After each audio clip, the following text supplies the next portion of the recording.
And we are live! Hello everybody and welcome to the iRacing Sebring 12-hour practice race here at the Sebring Raceway. You're joining us live here on TMG for a 90-minute practice race hosted by Arron Brown, qualifying, getting underway. 10 minutes for these drivers to complete 2 laps.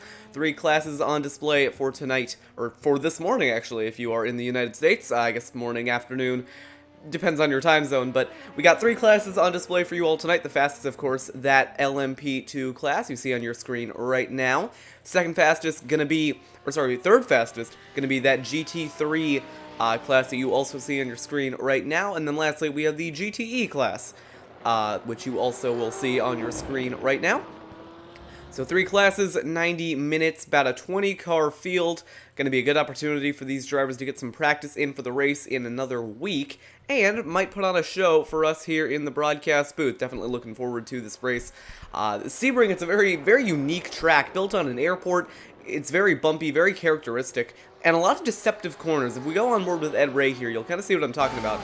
Watch this going down into turn number 1. The corner looks like it can be taken, like it has to be taken really slowly. You're gonna see right here, Ed's gonna go into it at a really high speed. You don't have to lift that much. Get right against that white wall, gas it out, get on the curb on exit. Turn 1, a really deceptively fast corner. There are going to be a lot of those on this track today. Then, of course, this really narrow midfield section where you really got to navigate some of these tighter corners.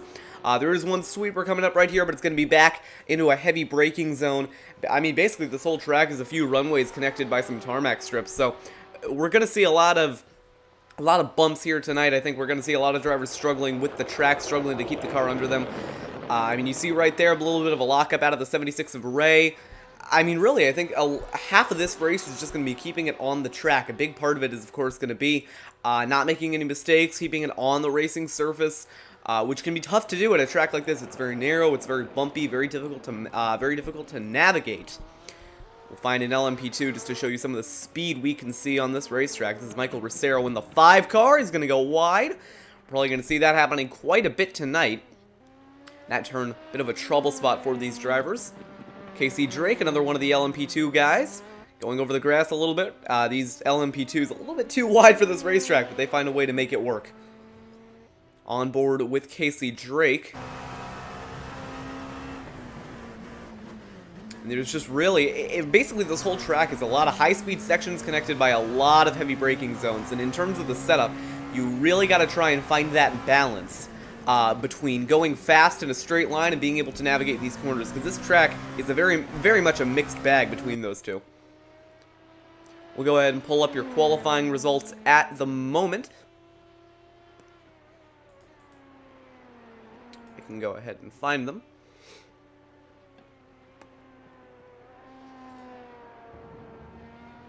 I haven't used this ticker in a while, but you should see your qualifying times at the top left of your screen. Currently, Ed Ray, the only driver to set down a lap in that GT3 machine. So not going to be the fastest. Actually, no, that's a GTE. I lied to you all. See Ed taking a lot of grass through there. I think track limits are going to be a big issue tonight. You don't want to go, you don't want to overstep your boundaries too much on a track like this, because there are walls everywhere. Now the LMP2 is going to the top of the board with Casey Drake and Arron Brown. See Drake navigating turn 1, one of the bumpier corners on this racetrack. That final corner as well, really bumpy and tough to navigate. You gotta slow the car down a lot more than you might think through there. As Arron Brown goes wide, oh, he's gonna nose it into the tire barrier. We're probably gonna see that a few more times tonight. So Casey Drake currently on pole, about 0.6 over Arron Brown, who is now pulled off the racing surface. But yeah, like I said, 3 classes tonight, a 90-minute race to the end here at Sebring.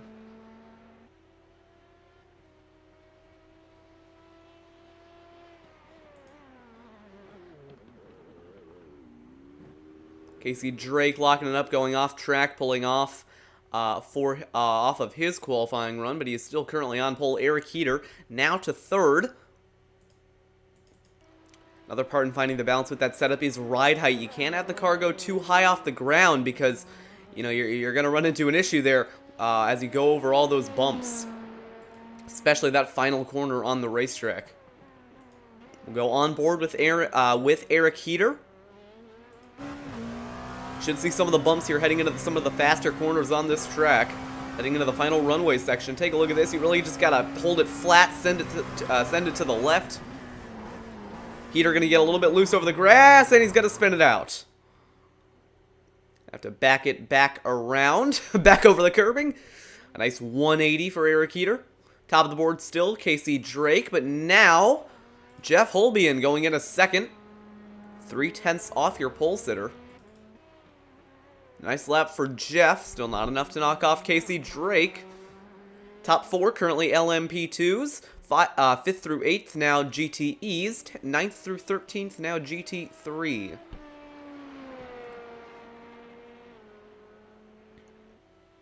Benjamin Walker, currently the fastest driver in that GTE class, in that Corvette. Really nice looking race car, that. You can see just how bumpy that final corner on the track is. I mean, that car is bouncing around all over the place, struggling for grip. But you got to push the limits as much as you can through there if you want to make up time. Qualifying wrapping up in another 3 minutes. And we are going to get over to this race. Done with this qualifying lap. Benjamin A. Walker is going to be impaled by a tire barrier. Still Casey Drake on pole. Not that many cars on track. Twan Vandeveld currently in the pit lane. Michael Davis, one of the GT3s, out on track. Looking to set his qualifying lap. On board with Davies. Michael Davies. I said Davis, I meant Davies. Actually, I didn't mean Davies, but I just figured out that it's Davies, not Davis. And take a look at that. It's just so bumpy through that final corner on the racetrack.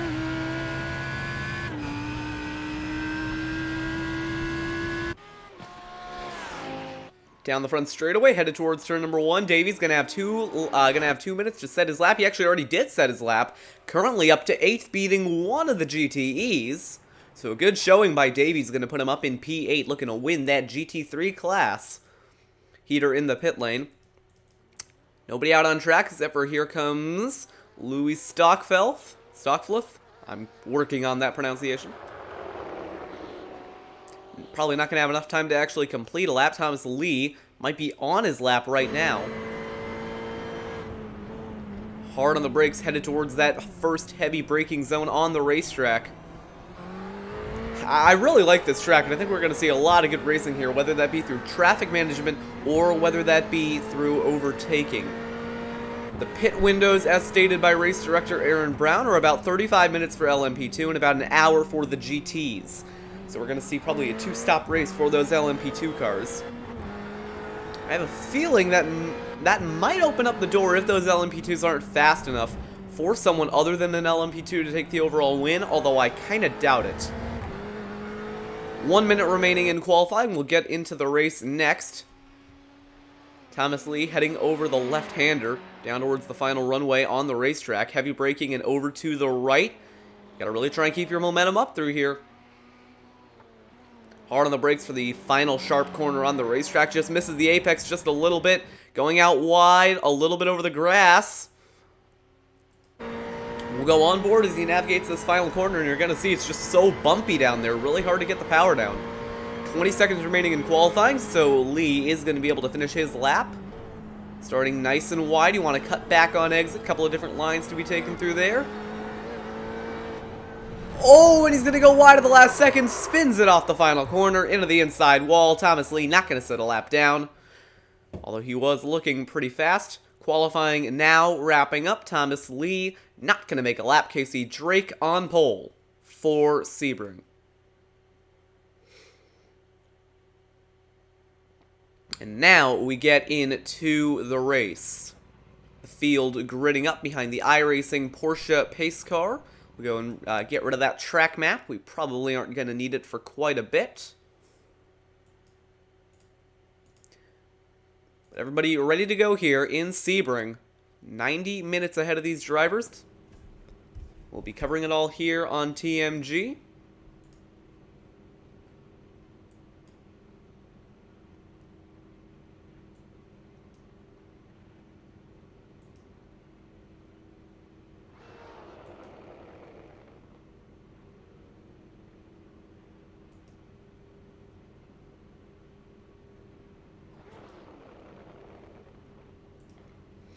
It's whatever you want. Everybody revving up behind the pace yeah. car. By the way, Forgot to, I think I forgot to mute race control, so now you won't be able to hear them over the radio. Pace car going to be rolling off in just a second here, a field of hungry drivers ready to get after this win and maybe get some practice in. We'll see how everybody handles it. Because as much as this is a practice race, as a race car driver, you want to try and win everything you can. So I have a feeling we're going to see these guys really going after it today, trying to get that win secured.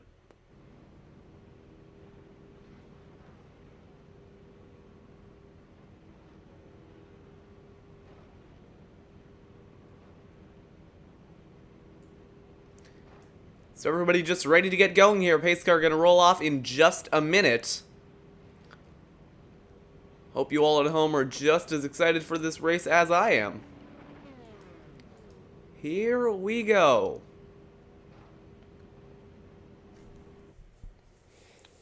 Just waiting for that pace car to roll off.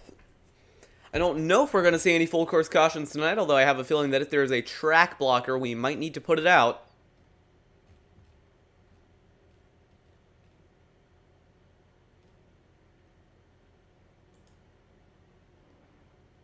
One of the GTEs eager to get going. Everyone kind of scrambling, trying to get these pace laps underway.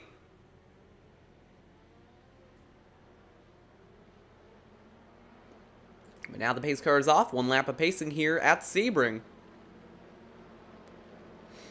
Pole sitter Casey Drake gonna lead him to green today. An estimated 49 laps for these drivers to navigate here at Sebring. Going to be very bumpy, very tough, very challenging. The driver who is able to master this racetrack and their competition is going to be the one to get it done.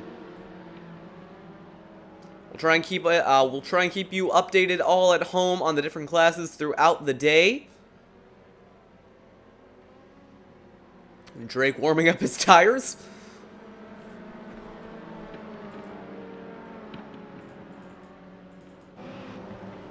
There's the GTE class, separated a bit from the LMP2s. Don't want to get in the way. Going down towards turn 1.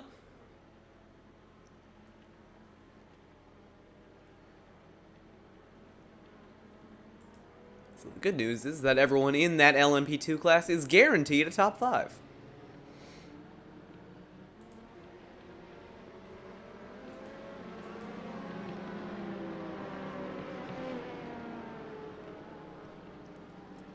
Not sure really what to talk about here on the pace laps. Let's see if anyone has anything to say in the chat. Hello, TMG. Yep, that is us.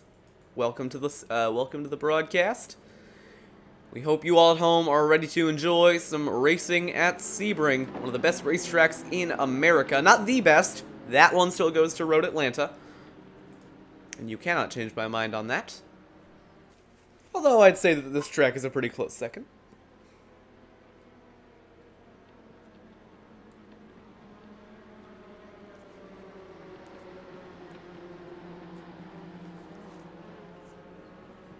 We've seen some of these practice races before end up in a very climactic finish. We had a 2-hour race at Bathurst about a month ago. Had a climactic battle between the GT3s at the end. That race was not mixed class. I cannot imagine how terrifying it would be to have to work your way through a field of GT3s and an LMP2 going through the mountain at Bathurst. In fact, I'd rather not think about that one too much.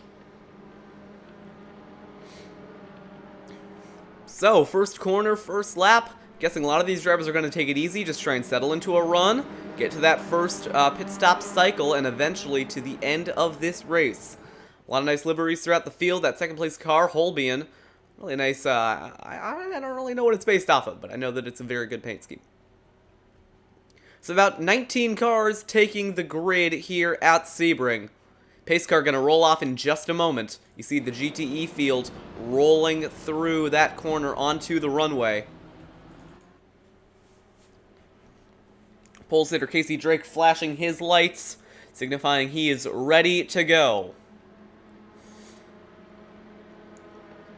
Pace car going to be off in just a minute. 90 minutes at Sebring. Rolling off now. Coming through the final corner on the racetrack. Pace car is off. Green flag is out. The LMP2s are down and away towards turn number 1, led by Casey Drake. Looking behind, Benjamin A. Walker rolling the GTEs through the final corner on the racetrack, back onto the front straightaway. They're underway now, back towards turn number 1. They're wrecking! 2 cars around, Michael Rosero into the wall, along with Eric Heater. They've both spun around, the 2 of the strongest LMP2s out already. The GTE field going to have to roll through the chaos. 1 GTE going out wide. They're going to stack them up in front of the field contact as they get through turn number 1. They're still wrecking. Going into turn 3 on the racetrack, there's contact between that Corvette and the BMW. But they're all going to roll it through now. No more chaos. We got 1 going around. Thomas Learks. Just a little bit of contact. Now Eric Heater going to have to recover his way through the field. Now the GTEs making their way through. Casey Drake, Jeff Holben leading away in the LMP2 field, followed by Arron Brown in 3rd. Look side by side for the lead there for just a second. Back down to single file. Casey Drake, your race leader. Back to the GTEs. Benjamin A. Walker holding on over Felipe Alves. Eric Heater mired back in traffic and have to struggle his way through the field. How about this? David Guaxius right now in P10, leading the GT3s and ahead of one of the LMP2s, although that might change in just a moment. Back to the battle in GTE. It's Benjamin A. Walker over Felipe Alves, headed towards the final runway on the racetrack. I don't have the corner numbers memorized here, so a lot of them I'm just going to have to guess. But Walker leading it over Alves. Alves looking for a way around. It's a Corvette and Ferrari battle. It's, well, no, that's not a Ford. I was going to make a reference, but that is not a Ford. Walker trying to break the slipstream, headed towards the final corner on the racetrack. Meanwhile, up in LMP2, it is still Casey Drake leading over Arron Brown. Holben back to 3rd.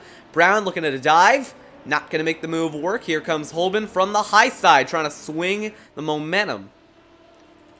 Top 3 battling it out on track. Headed towards turn 3 on the racetrack.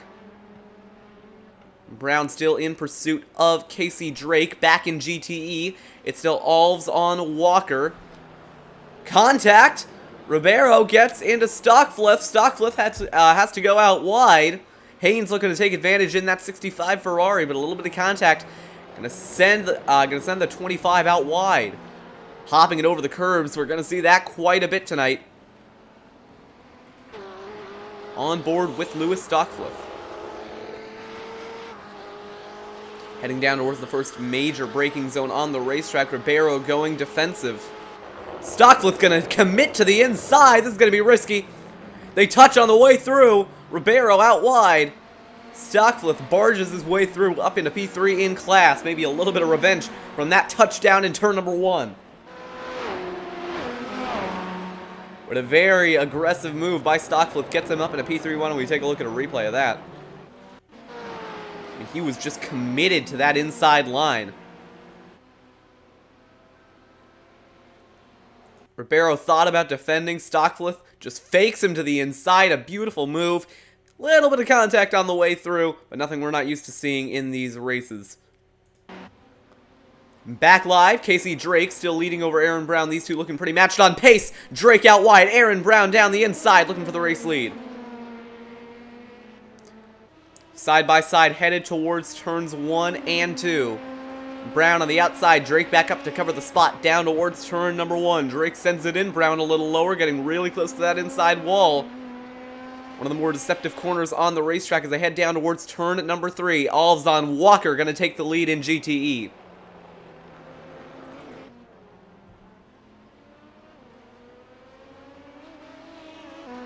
On board with Casey Drake looking back at Arron Brown as they head towards one of the first heavy braking zones on this track. Hard on the brakes, Brown looks a lot more confident. On board with Arron Brown looking forward at your race leader. And Michael Rosero has to take to the pit lane. Trouble for the number 5 car. Looks like there might be a little bit of right side damage. Quite a bit of damage actually to Michael Rosero. Let's take a look at a replay. Happened before this.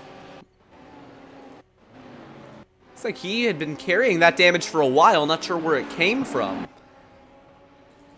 Back live, got a 3-car battle for the lead in LMP2. Arron Brown holds on to the moment. Casey Drake on Holben behind. 3 cars scrapping it out at the race lead. Drake trying to go around the outside line. Brown holding on. Drake to the outside, gonna squeeze against the curbing. Back to the race lead goes Casey Drake with a bold move around the outside. Gonna try and break the slipstream. Now Arron Brown to the inside. Here comes Holben on the outside of Brown. They're gonna be 2 wide. Going into the final corner on the racetrack, they looked 3 wide for a moment. Holben out wide looking to charge up that exit. Brown looks a lot more confident on the entries. Side by side. No, they're gonna keep it single file. Casey Drake holds on after all the scrapping. Eric Heater gets his way back around Benjamin A. Walker, working his way back towards those top 3 in LMP2. Can't take our eyes off these P2s for very long, though, because we do, and then there's a battle. Holben around the outside of Brown, gonna have to go the long way around. He's gonna make the move stick. Beautiful move by Holben to get himself back up in a second spot.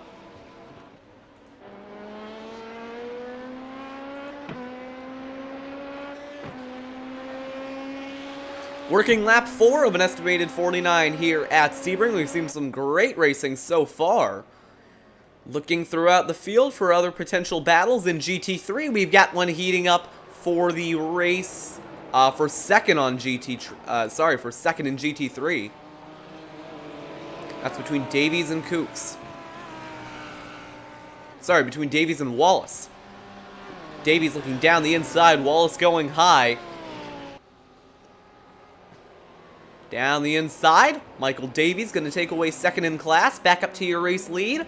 5 tenths between your race leaders as Holben runs down Drake. Swinging it over to the left. Getting onto the final runway section on track. On board with Holben. A lot more aggressive on that curbing, but Drake pulls on exit. Casey Drake done a good job controlling this race lead so far, despite a lot of pressure from behind. Towards the final corner on track, Holben sends it in, gonna try and get a nice exit here. Opens up the door for Brown on the inside. Down the front straightaway, Holben lost a little bit of time there to Drake. He's gonna make it back up though with a run. 3 cars fighting for the lead still, as Holben closes the gap going into turn number 1. This right here, the main battle on track. It is for the overall lead. Hard on the brakes goes Holben. Keeping it over to the left. Trying not to get on that curbing too much. These cars sit really low to the ground. Drake taking advantage of that curbing and pulls away just a little bit. 5 tenths between your race leaders. No pressure from Arron Brown. Into the first heavy braking zone. A little bit of a chicane here. Back out onto the next straightaway.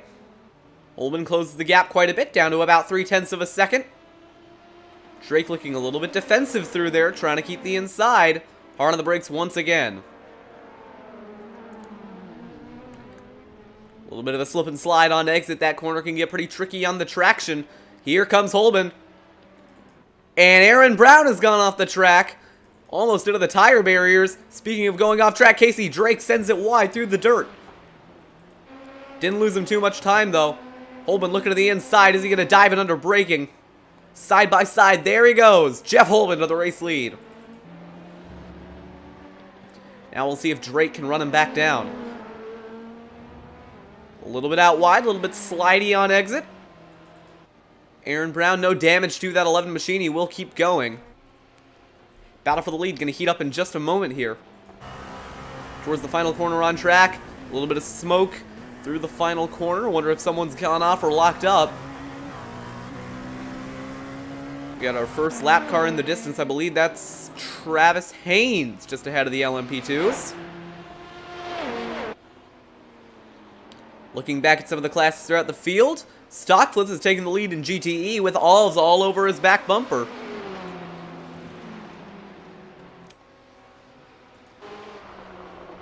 On the brakes, Alves still looking for a way around, taking that curb on the right-hand side.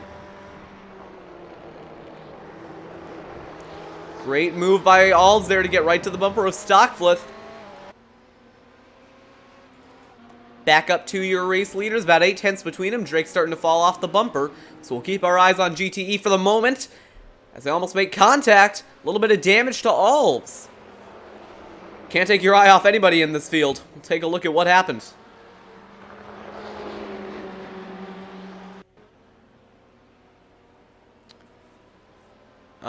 Well, I can't really tell from that angle, but on board with Alves. Looks like he was in the draft, had a run. He's going to move over to the... Oh, he almost got brake checked. Yikes. Stocksmith not playing nice today. Now Alves going to drive it down the inside and take that fifth... let me try that one again. Fifth away on track. Stockflith has just been parked. I don't know if he's been parked, but he just parked it on track and towed it back into the pit lane. So, developments. I'm not sure, he might have been mad at Alves for something that happened prior in the race, but he basically just brake checked him on the straightaway, pulled off, and was done. Meanwhile, in LMP2, the overall lead battle starting to string out just a little bit as Holman pulls away. Looking back to GT3, Michael Davies pretty much flying away with that spot. Bit of a battle between Guaxias and Wallace. About a second between them. But at the moment, just not much going on. Just over 10% of the way through this race.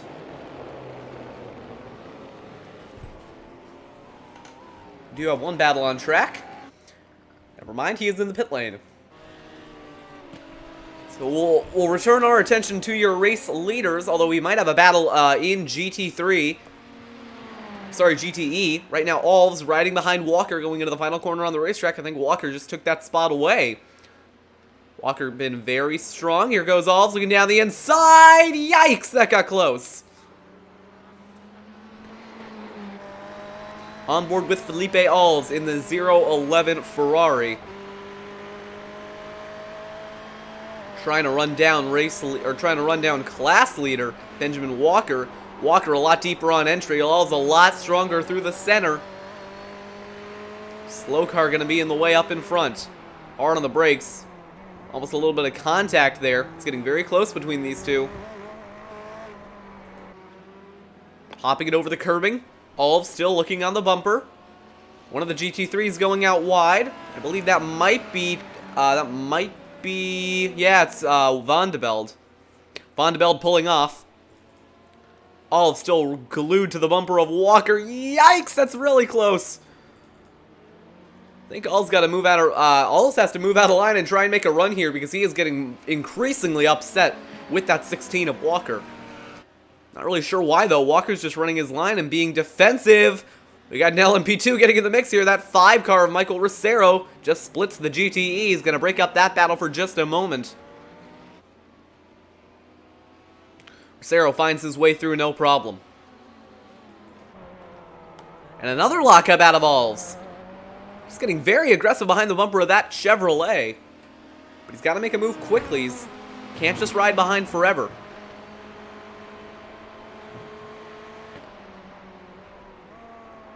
Walker going to go out wide. Alves looking to take advantage. Walker covers off the spot again. We've seen Alves try and make a move through here before. Walker pulls on exit. He got the apex just a little bit better than Alves did. Alves swerving around the track. I don't know why he's so angry. I'm not entirely sure what people in this race have done to him, but clearly he is not happy. He's not happy with something. Back onto the front straightaway, Felipe Alves still getting closer to the bumper of that 16 car of Benjamin Walker. Walker holding on to the left-hand side, maybe looking to go defensive. Is Alves going to step out of line? It's going to be a squeeze against the pit wall. I still don't know why Alves is getting so mad. Walker is just running his line, but on board with Felipe. Looking down the inside, gets the spot covered off by Walker. Alves is flashing his lights. He's getting very angry, but I don't know why. Down towards the first heavy braking zone. Alves going to maybe look at another move down the inside. Walker going defensive. Okay, well, maybe now I see why he is kind of blocking.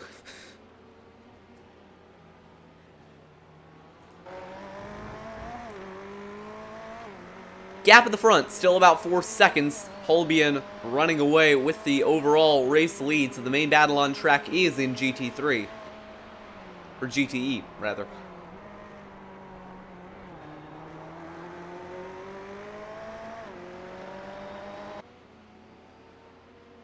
Swinging it through the fast left-hander. Actually, no, this is going to be the heavy braking zone, one of the slipperier corners on track.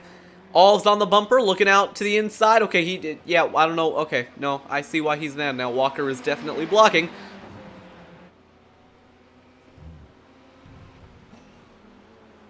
Heading into the fast right-hander, going towards the final runway section on the track.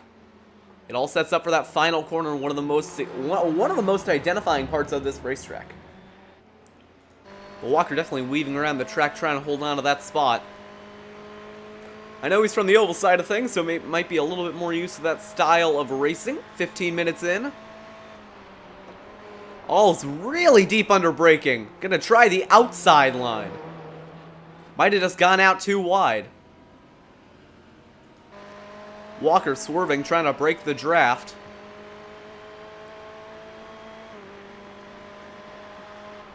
All's out wide. Walker driving it in deep. He's going to have a great run here. Oh, contact with the inside wall. He's going to squeeze to the outside. Very aggressive by Alls to try and take the spot away.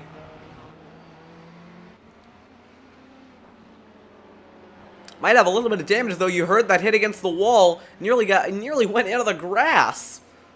Very aggressive racing. Oh, and we got, by the way, your top two are both into the pit lane. So that's going to hand the lead over to Arron Brown. They made it 15 minutes before having to pit. Did Holbein just left the track? Oh, okay. Well, we lost our race leader, Jeff Holbein. Just kind of exited the racetrack, so he is left. Back to Benjamin A. Walker, still holding on to the lead in GTE. I have genuinely no clue what just happened.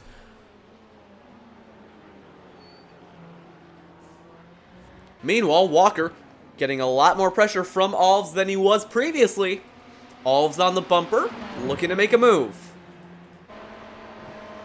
Walker holding on to the spot quite diligently, though. Not going to give it up easily, one of the more aggressive drivers in this field. It's obvious to me that Alves is the fastest in GTE, but hasn't been able to make that pass. Meanwhile, Eric Heater is into second. Casey Drake still in the pit lane. So a fuel run here might be closer to 15 minutes than it is to 30. Although I'm wondering if that is with a reduced capacity tank. Alves trying to line up a run down the inside. He's going to have it right here. Is Walker going to block like he has before? Alves to the outside. Walker going to squeeze him. It'll be a squeeze to the pit wall. Alves going to have to be forced the long way around. Walker holds on. Alves back to the inside. He's going to get the spot. Will Walker dive it back up the inside? No. Alves has finally completed the pass. He is now the race leader in GTE. At this point, he might just set sail, try and pull away. Michael Ricero and Casey Drake is still in the pit lane. Heater just went out wide. Gotta be honest, this race is getting confusing. Back to Alves and Walker. Walker just falling back ever so slightly. The gap at 0.8 of a second now. Arron Brown almost a full minute ahead of Michael Ricero. I'm still not entirely sure why Casey Drake brought it into the pits with 15 laps on a run. I think he just left the race. Well, that's our second retirement. That will hand the lead over to Arron Brown. Walker now falling back off of Alves.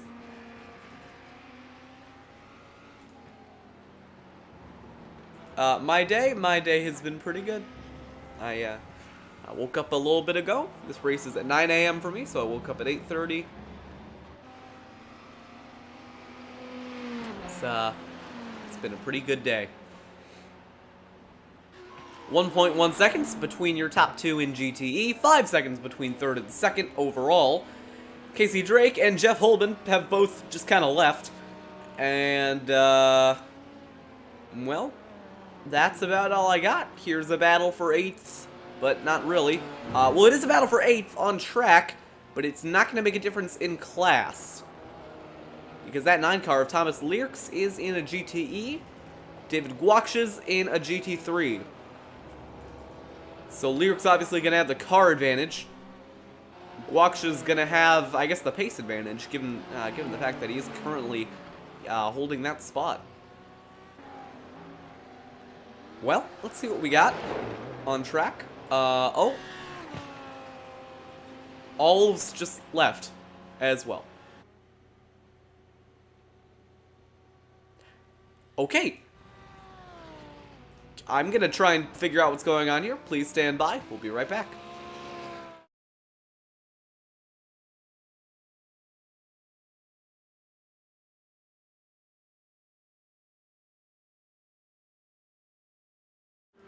Okay, I can now confirm that the drivers who did leave have actually left. That is not a scoring issue. So Olives has manually disconnected, along with Casey Drake. Arron Brown leading over Michael Rosero and Eric Heater. Benjamin A. Walker, one of 3 GTEs left in the field, is currently leading GTE. There's got to be something going on, right? Lyrics has taken the spot from Guaksha's.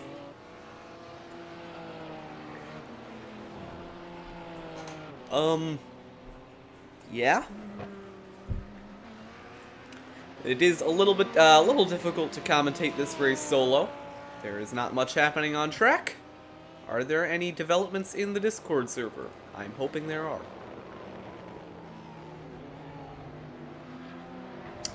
I could just, you know what? I might just bring Arron Brown up here, see what's going on. I don't think I should do that, though.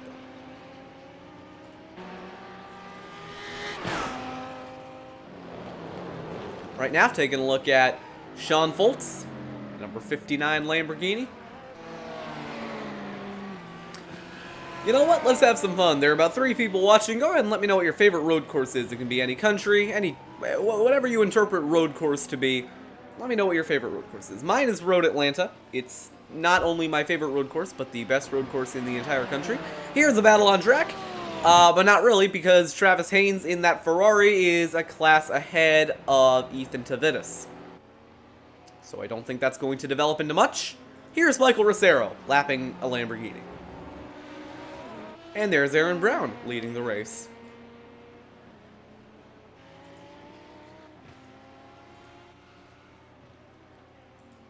Well, and Arron Brown has just completely missed the corner. He didn't even come close to making it. Wait, well, let's get a replay. We'll analyze. So on board with Arron Brown, you're gonna see that he sees the corner and forgets to brake and knocks over a cone and takes the access road. Back live.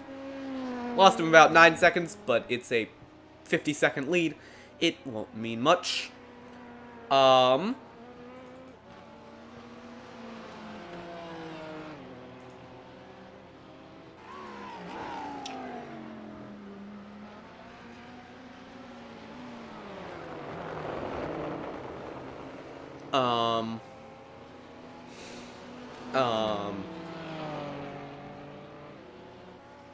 Enjoy some race car sounds while I try and figure out stuff to pull up on the ticker that might be interesting.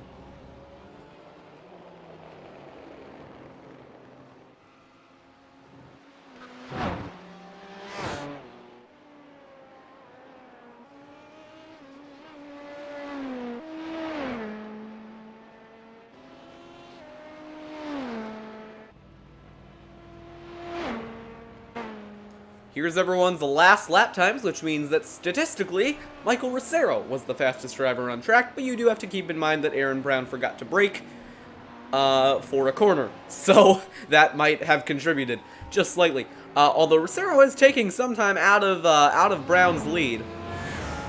It's not a huge amount. It's down to about a 46-second gap. So still enough that it might make a difference in time. We're reaching the 1 hour mark. And still searching for things to talk about.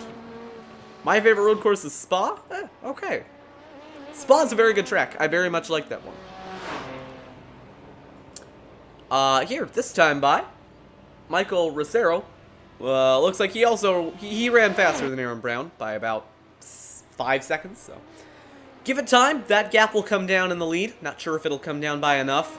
Well, hey, we have a lead change in GTE, although that is because Walker is in the pit lane. I don't know if he's just going to leave like everyone else has, or if he's just coming in for fuel.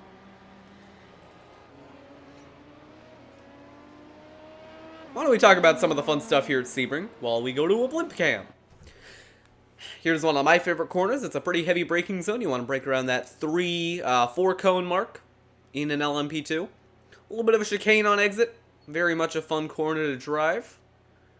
Very narrow track as well. Kind of widens out here. Here's another one of my favorite corners, because the apex has a little bit of a dip in it that you can kind of hook your right sides on. Wait, no, that's the next one.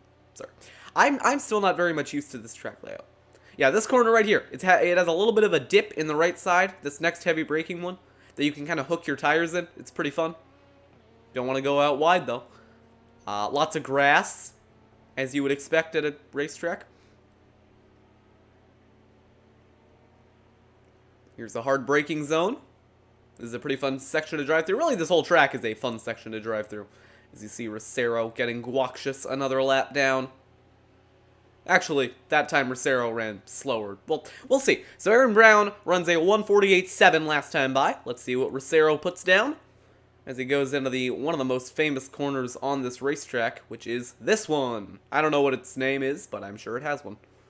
It's also a little bit of, it looks like there might be an alternate line on the outside, but if you take that one, why would you do that? The fun line is the one that's bumpy. So at the line, Michael Rosero runs about a second slower than Arron Brown.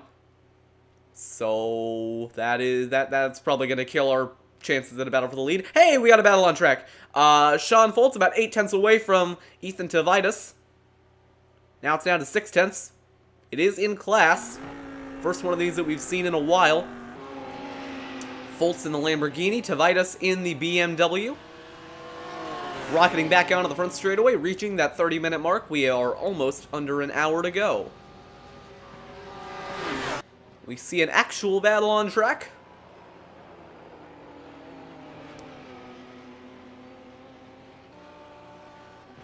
On board with the 59 of Sean Foltz. Tavitas going out a little bit wide, hopping over the curbing is Foltz.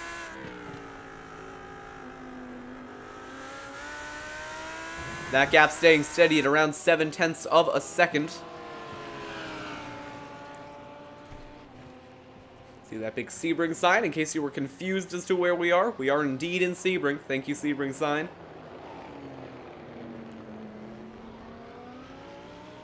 Tavitas going a little bit wide on exit. Gonna open up the door for Foltz, about half a second between them. Hard on the brakes once again. Looks like Foltz is much better under braking than Tavitas is.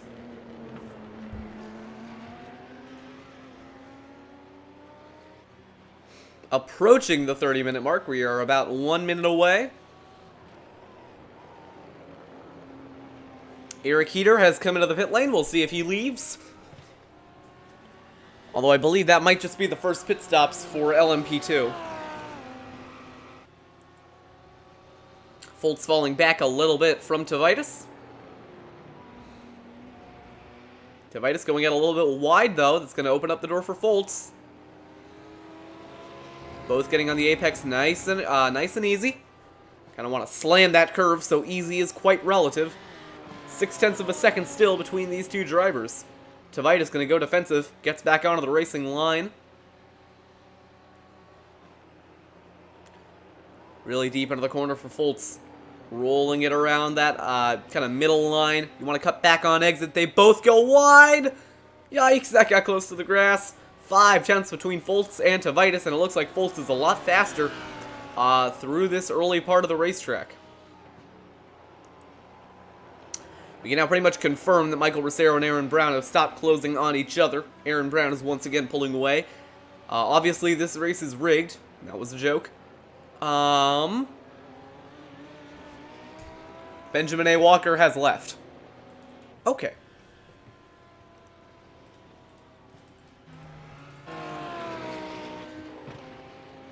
So I think we're down to 12 cars left. Bit of a race of survival here at Sebring. We'll call them mechanical failures. However, this battle on track, one of the more interesting parts of the day. Foltz has the gap down to about 0.5 of a second. Let's go on board.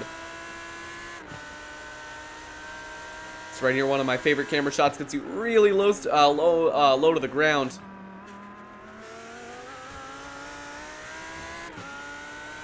Let's go ahead and let's have some fun with this camera shot. Now this looks fast right here. See if you have a nice and wide field of view, it looks really fast, but sometimes it gets a little too extreme like this, so you kind of want to bring it in a little.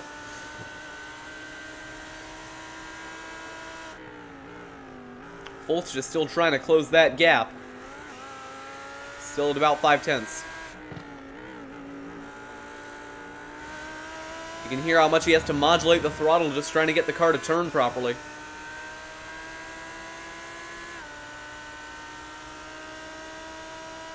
You can see Tavitas just really weaving around the track, trying to break that slipstream.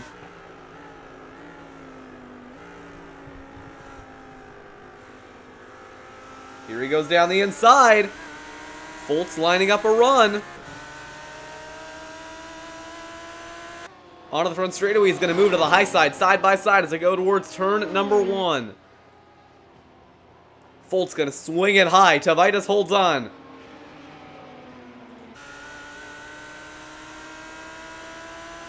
Now the gap between them just about 0.3 of a second. This right here gonna be for 4th in class. We are now past the 30-minute mark, under an hour remaining here at Sebring.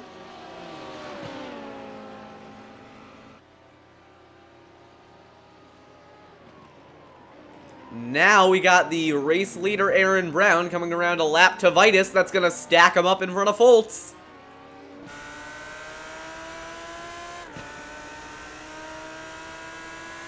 Can you tell that I really like this camera angle? I think it's pretty obvious. Hard on the brakes once again. You can see Tavitas a little bit narrower on entry. Those clouds up above giving this racetrack quite a lot of grip, keeping it nice and cool.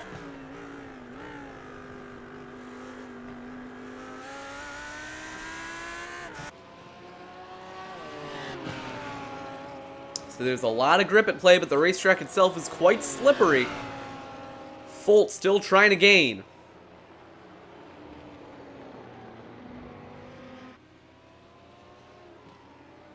And Tavitas going wide on entry. Foltz down the inside, nearly contact. Now we got the race leader Arron Brown once again. He might have gone wide trying to lap him earlier. It's going to take those 2 spots away with that straight line speed advantage. Here comes Foltz.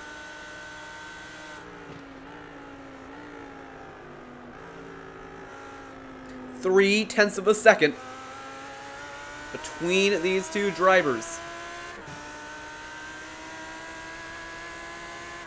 Such a great sense of speed with this camera shot. Really gives you an idea of how fast these guys are going. May not seem like much when you're actually in the car. You gotta take a moment to realize they're going at hundreds of miles an hour.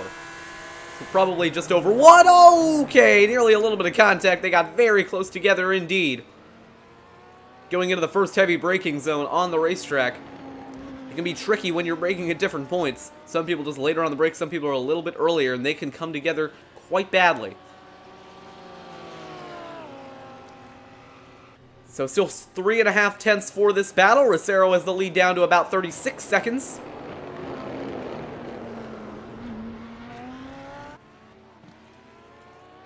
Oops. Now Foltz going to go through on the inside. Going to take that spot away from Tavitas. Tavitas just going a little bit wide. Opened up the door for Sean Foltz to go down the inside. Sorry for pulling up the UI for just a second. I'm kind of like clicking between windows right now to get everything set up. And sometimes I just click on the wrong window and I end up bringing up the UI. So So now Ethan Tveit is going to have to try and run back down Sean Foltz, who went through on the inside.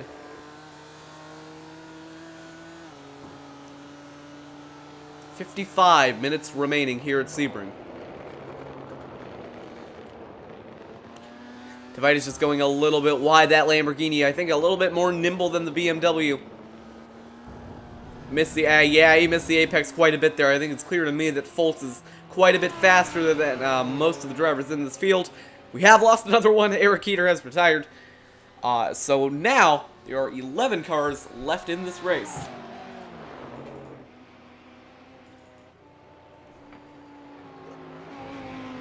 So according to race director Arron Brown, the first pit stops for LMP2 would come around 35 minutes into the run. We'll see how that stacks up. We are about 35 minutes into the race now. Been a while since we've seen an LMP2 on screen. For the most part, the main battle has been around that GT3.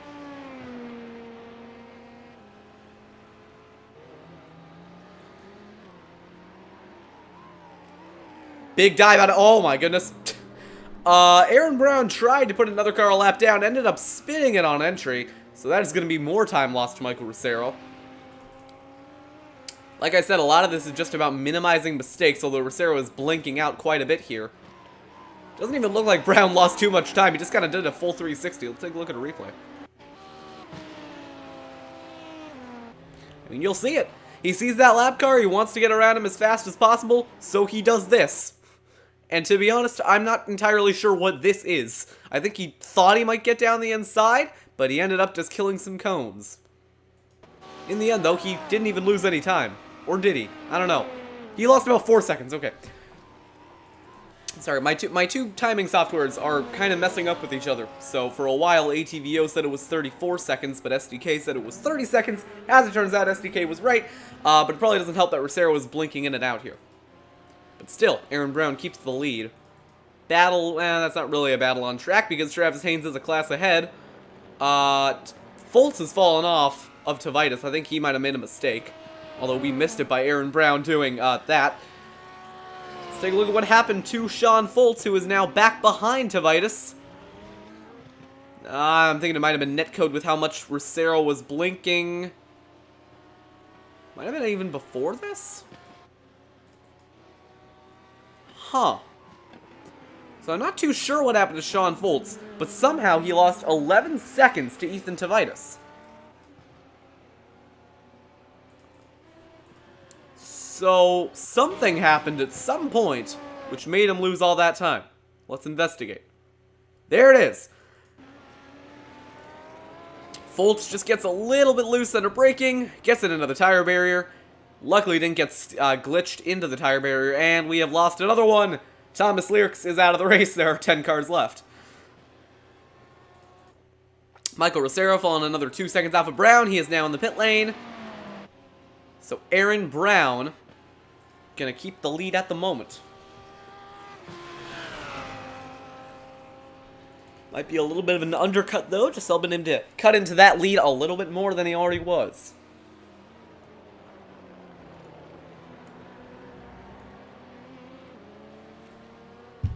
Taking a sip of water. Arron Brown putting more drivers a lap down.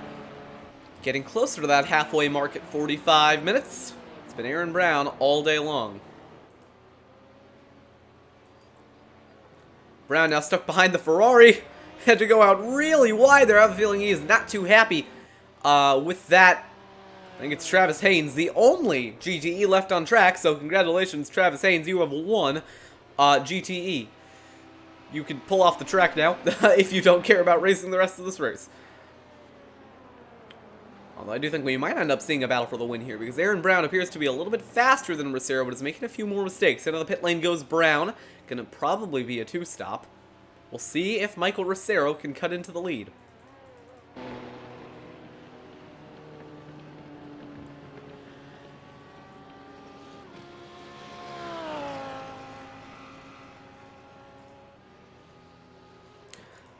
So it's going to be a pit stop for Arron Brown, who brings it down into his pit stall, that number 11 machine. Going to get 4 tires and fuel, at least I'm guessing that's the call from the pit box. This track can pretty much eat up tires. It's almost like the Atlanta of road course racing, if you are familiar with ovals.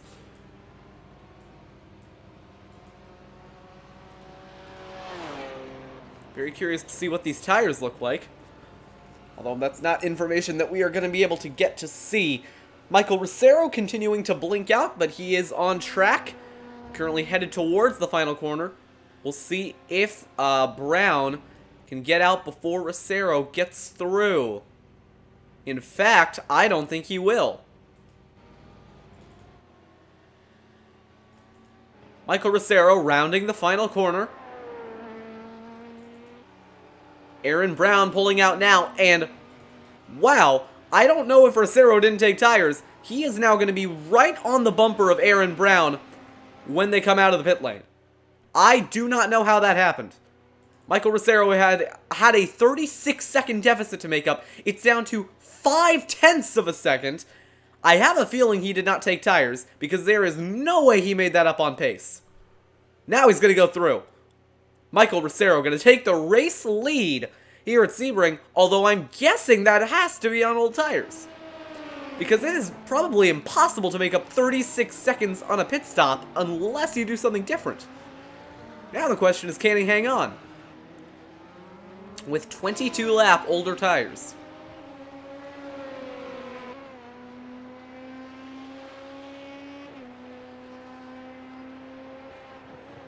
And update, Thomas Lyrics back in the race. I thought he had left, he might have just been pitting. We're back up to 11 cars.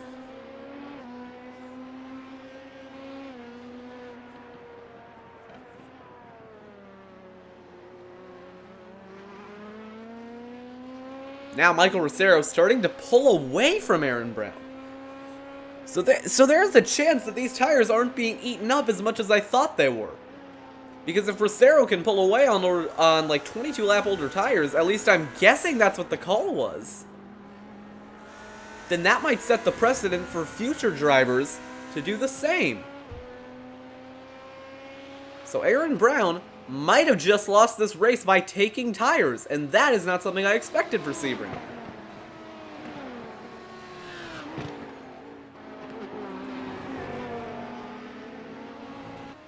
Yeah, Rosero now has gapped Arron Brown. It's about 1.3 seconds. He's pulling away.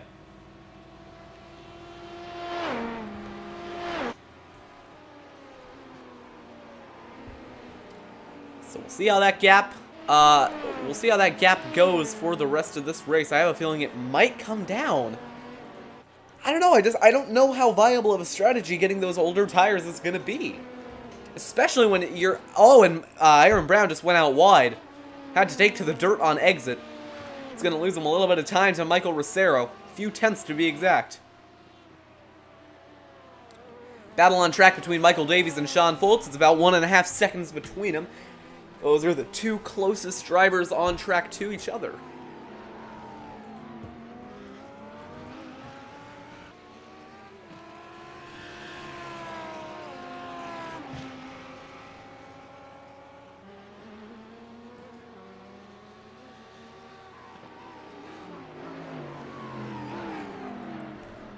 So not too much to talk about at the moment, but really the main thing here is, can Michael Rosero hold on presumably older tires?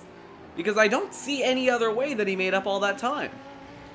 After all, it's not like these guys were losing 30 seconds worth of time per lap on older tires.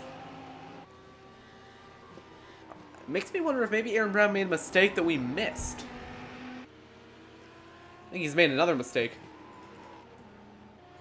He's falling off the bumper quite quickly of Michael Rosero. Yeah, I think he's just pushing too hard to try and run him back down. So Michael Rosero might now have this race won, which would be a bizarre strategy to pull at a track like Sebring. I do believe Lyrics is now out of the race. So he might have tried to pull back on for a minute, then decided it might not be worth it. But it's Michael Rosero leading 3.3 seconds at the front of the field. Throughout the field, Sean Foltz gaining on Michael Davies. Looks like Foltz might have made another mistake to set him back a little bit.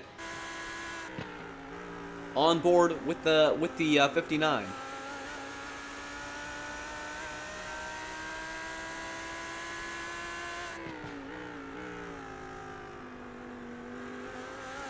Pretty easy to make a mistake at a track like Sebring, and I think that's happened to quite a few drivers tonight. I keep saying tonight because I'm used to doing broadcasts late at night, but it's happened to quite a few of these drivers today.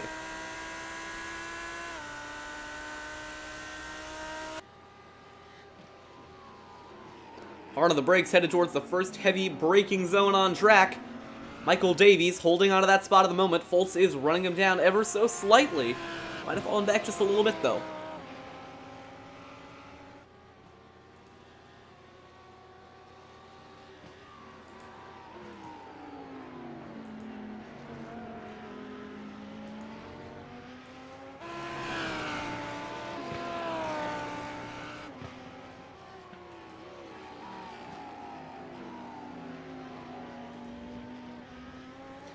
So,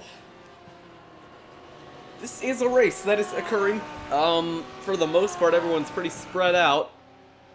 Michael Rosero leading, Arron Brown second, James Wallace third, highest in GT3.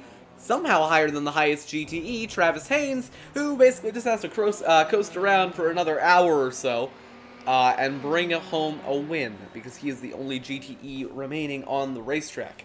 Unless Lyrics decides to get back in the race, but at that point he will be quite a few laps down.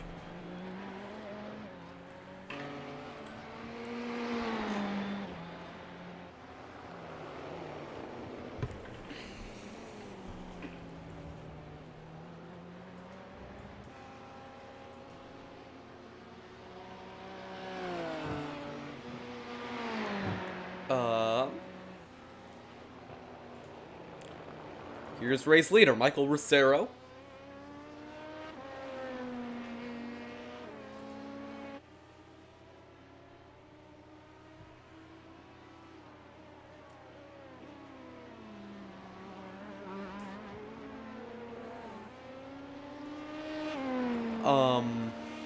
Anything going on in the chat? No. So it's, gap at the front is actually coming down a little bit. 2.2 seconds. Seems like every time I look away for just a second, somebody makes a mistake that I should have been covering. Because I wanted to see if anything was happening in the chat, so I switched windows for a second, and what do I know it? Michael Rosero's lost a second of his race lead. I'm not sure how he did that, so that's what we're rewinding to find out.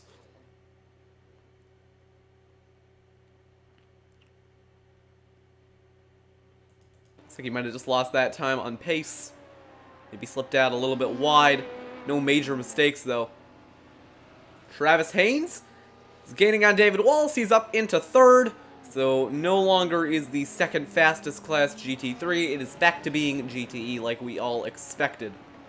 Let's go on board with Arron Brown as he tries to run down Michael Rosero.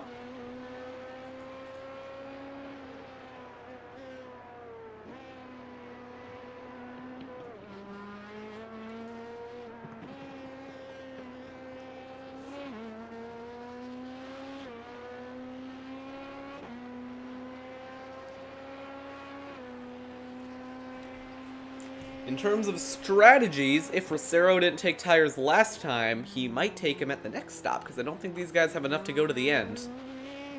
Especially not the LMP2s. I know the GT3s probably do. In fact, they don't have to pit for another 10 minutes.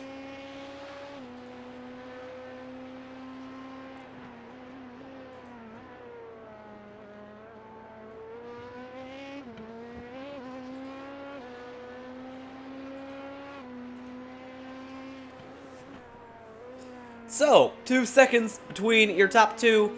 Gap coming down a little bit. So Brown might be making some inroads on Rosero to try and get that lead back. Everyone pretty strung out at the moment. Maybe just trying to get to the next cycle of pit stops, not wanting to be too aggressive.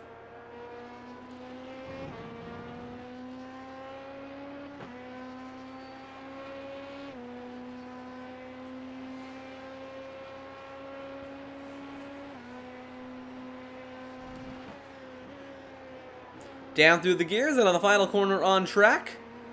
First of the GT3s comes into the pit lane.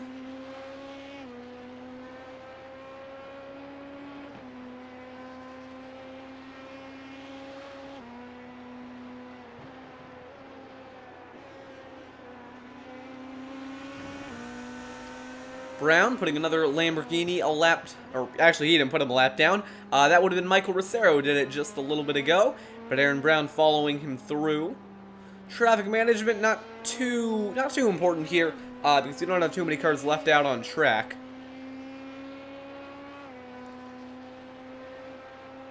Just listen to that LMP2 engine.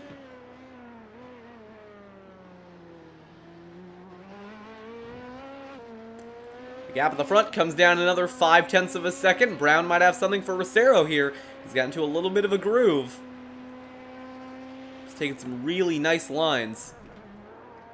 Oh, he got a little bit loose, though. Touched the grass on entry. It's going to set him back by about 0.2. He'll have to try and make that back up. He looks like he is running faster than Ricero. Just being so aggressive, really attacking these corners. Might have a setup with slightly higher downforce. Before we know it, it'll be time for another cycle of green flag pit stops. Granted, I don't think we can have yellow flag pit stops. It's just so much fun to go on board with these cars and see how aggressive they're being. They're just really attacking this racetrack. It's really fun to watch. So we're just going to settle in on this onboard camera for a bit until I see a battle on track that we should start to cover. For the most part, everyone's spread out, so the best thing we can do right now is just watch as these drivers really attack this race. Sebring kind of that kind of rewards aggression. You gotta try and push the limits because of how narrow the track is. I think Brown might have tagged the inside wall just a tiny bit. This car is just so fast to drive, especially when you're actually in the driver's seat. It's kind of hard to convey just by looking at it. Ricero puts the GT3 another lap down. Not sure who that was. Bad spot for Brown to catch him, though. Gonna have to go around the inside. Gets past him, though. Michael Ricero now going to be thrown another GT3 in his path. On board with him, getting stacked up a little bit behind that BMW. Had to go the long way around, cost him a few tenths. That's going to cost Arron Brown more tenths as he goes off track, loses a couple seconds. Well, we'll take a look at a replay. And once again, just a little too deep under braking, locks it up and goes wide. And now, that'll be 6 seconds worth of time that Arron Brown has to make up on Michael Ricero.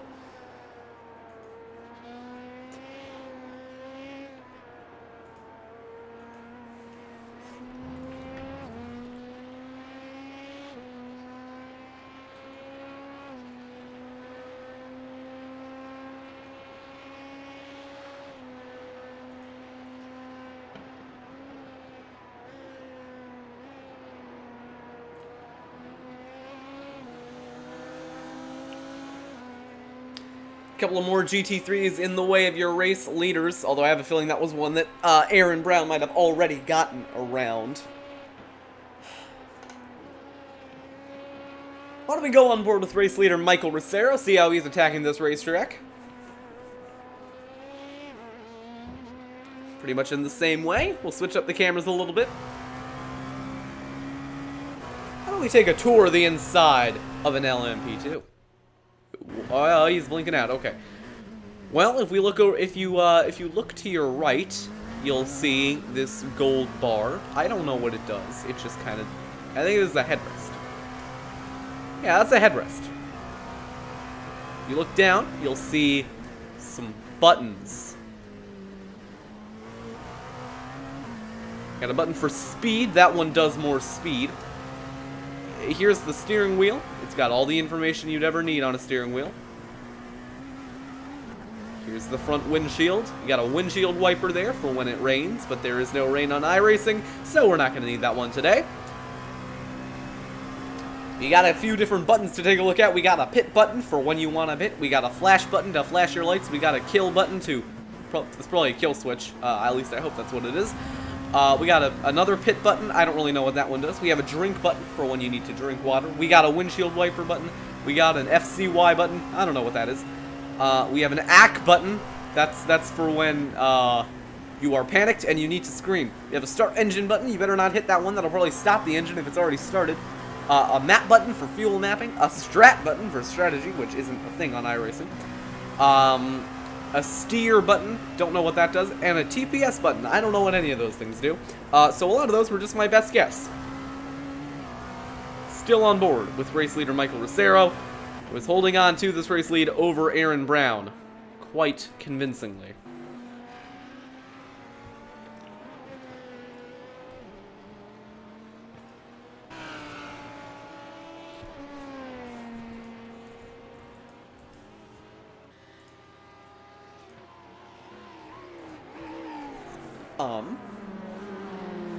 Some more drivers coming into the pit lane. That's Wallace and Kooks. Those two GT3s gonna bring it in, and here we go. We got a battle on track between David Guakshes and Michael Davies.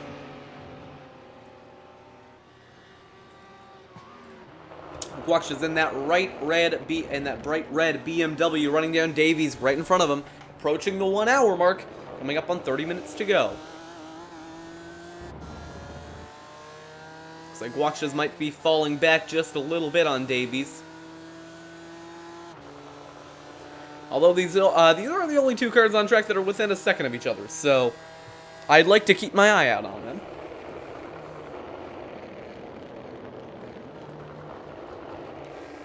Really rolling the center. You just hear the abrasion that this track has on the tires. And Guakshes lost quite a bit of time there. Tavitis coming into the pit lane. A lot of the GT3s bringing it in now.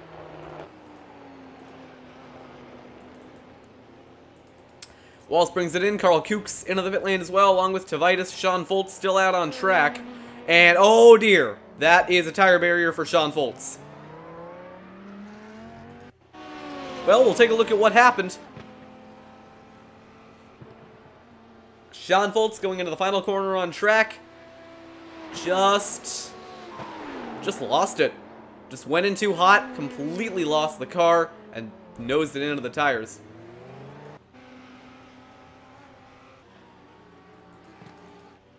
Ethan Tavitis currently in the pit lane. Michael Rosero, Arron Brown, still your race leaders. Running out of things to talk about.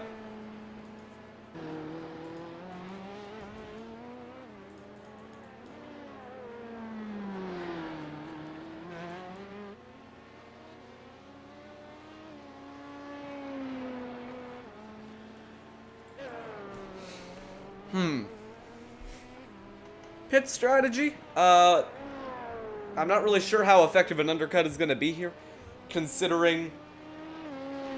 I mean, lap times haven't really fallen off that much, considering Arron Brown ran his best lap of the race last lap, so I don't think tire fall-off is as important as we think, especially in a car with a lot of downforce. So... with everyone so spread out, I don't really think there is too much strategy. Just pit when you need to. We haven't really seen too many battles out on track. In fact, the closest cars to each other on track are still 3 seconds apart. Just kind of the nature of these races with smaller field counts and large amounts of laps. Probably could have phrased that better.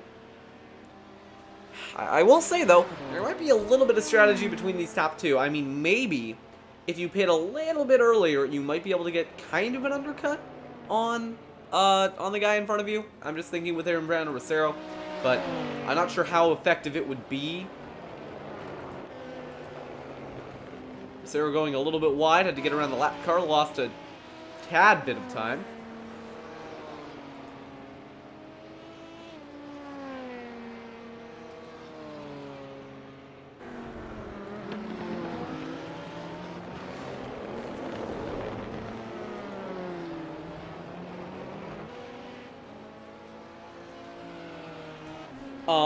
Rosero losing a little bit of time to Arron Brown. The gap at the front down to 4.6 seconds.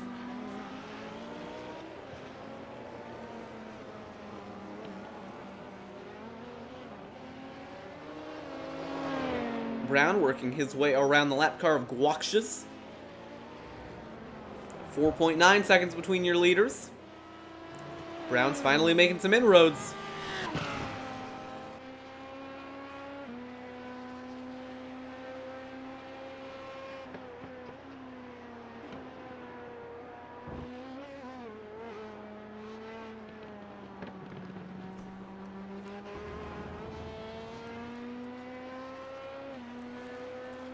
We've reached the 1 hour mark, so we got 30 minutes remaining here from Sebring. Brown and Rosero, your top two. Leader in GTE is Travis Haynes, the only GTE out on track. Okay, Aaron, that's getting a little bit close to the inside wall. Haynes, the only GTE out on track. Michael Davies leading the largest class in the field, which is GT3.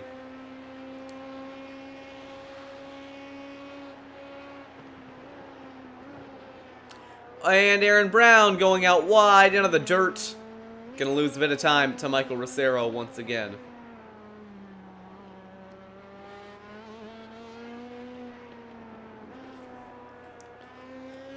Well then, 28 minutes to go.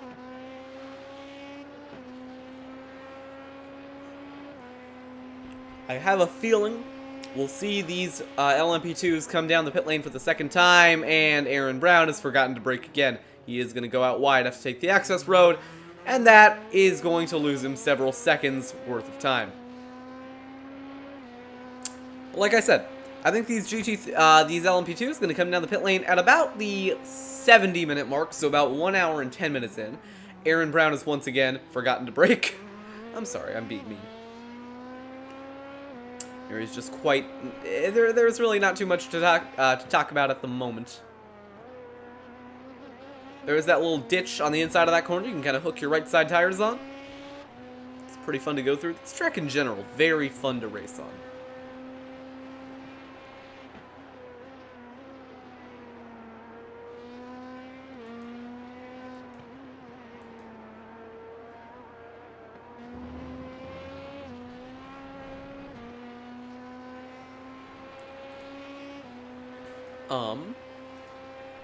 Oh, here we go. We got a battle on track. James Wallace gaining on David Guaxius. Nearly a little bit of contact as they come onto the runway. First battle on track I've seen in years. That was a joke. Two BMWs going to go at it for P5. That'll be second in class. One spot higher on the podium. Will Wallace looking to dive down the inside? No. Guaxius holds on.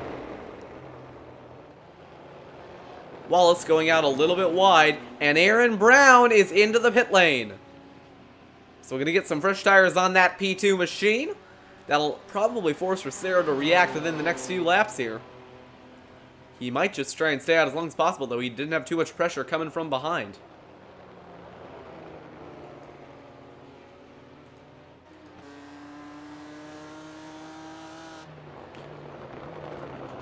Wallace just getting closer to that 27 machine of Guaxius.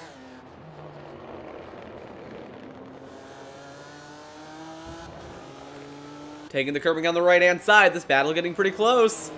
We'll see if Wallace goes for the dive into the first heavy braking zone on track. Guaxius defends side by side. Wallace to the outside is going to try the long way around. Dead even on exit, they touch. Guaxius out wide. There's contact again. Wallace gets spun. Gonna back it up into the outside retaining wall. A little bit of damage to the rear end of James Wallace. Let's take a look at a replay. They made contact on their way through. Wallace went out wide and ooh.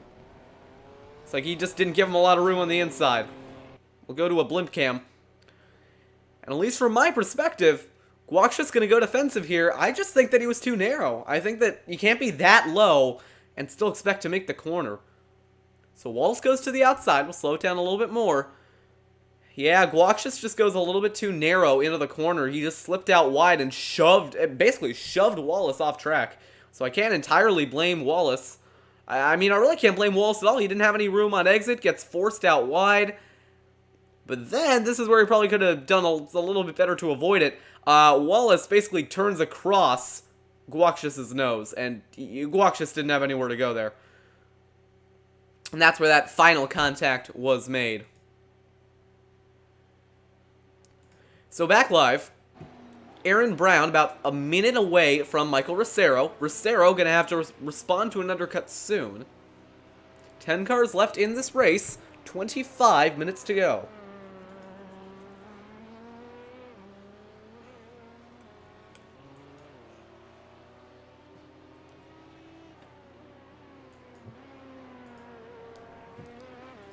It's a little bit of drama late in this race. An estimated 15 laps remaining. We'll see if Rosero decides to bring it in this time by.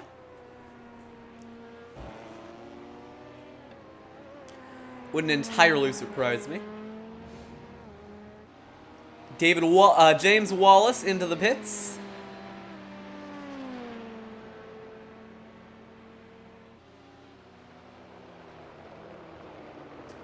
Hard on the brakes, heading through the final corner on the racetrack. Rosero getting caught up behind a lap car. This could compromise his pit entry. He didn't intend to pit. He stays out. Well, he is flashing his lights a little bit, so maybe he did intend to pit. However, I think Haynes was coming in as well. It's a bit of a tricky spot for both of them.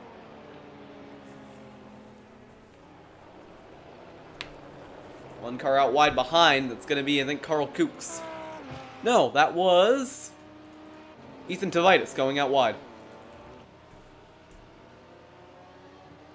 So still, it is Michael Rosero leading. Been leading for the majority of this race. Not sure. I think Arron Brown might not have taken tires that last stop, because he came out pretty quickly.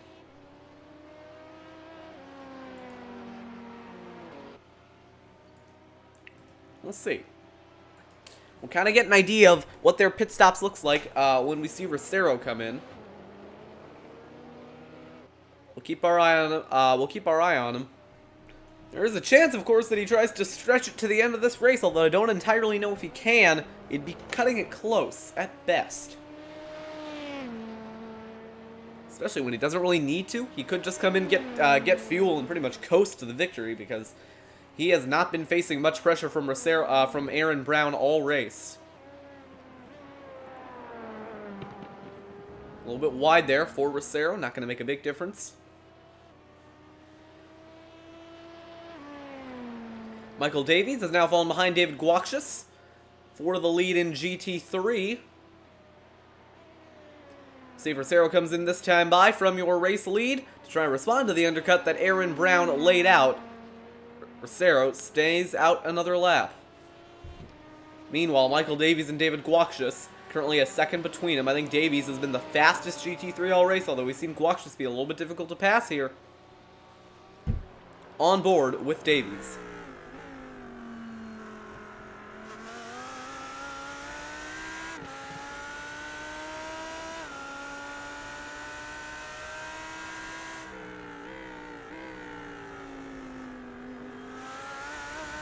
The gap between them now 0.6 of a second. Very obvious to me that Davies is the faster GT3 on track.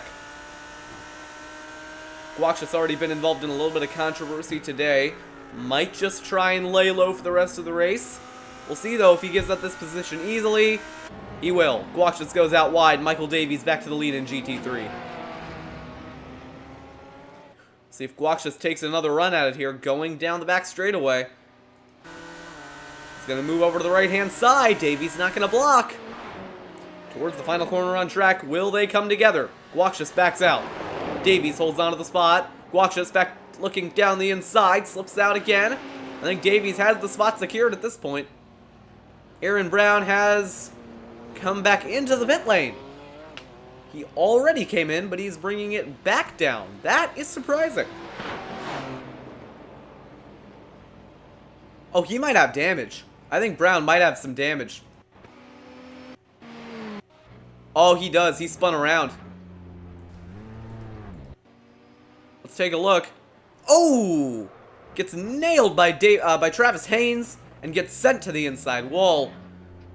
Not sure whose fault that was. We'll take a look at a replay from up above. So you're going to see Haynes right there. And Rosero goes over to the right. Oh, that... I'm not sure what Travis was doing there. Because I'm guessing he thought Rosero was going to try the outside, but it looks to me like he should have seen Rosero coming inside. So I'm not entirely sure who to put blame on that. Or who to blame for that. See, right there, Travis basically cuts down the track when Rosero was already there. So maybe just a little bit of a miscommunication between both of them. Back live. Arron Brown, about 1 minute and 41 seconds behind Michael Rosero. Rosero can basically cruise to the victory. Guaxius and Davies separated by about a second, but Davies gonna pull away. Travis Haynes just gonna... he basically just has to coast to the finish. If he wants to, he doesn't even have to do anything, really. In theory, at this point, Travis Haynes could just pull off the racetrack and call it a day, because there are no other GTEs on track. He has the spot secured. Gonna take a sip of water. 20 minutes to go here in Sebring.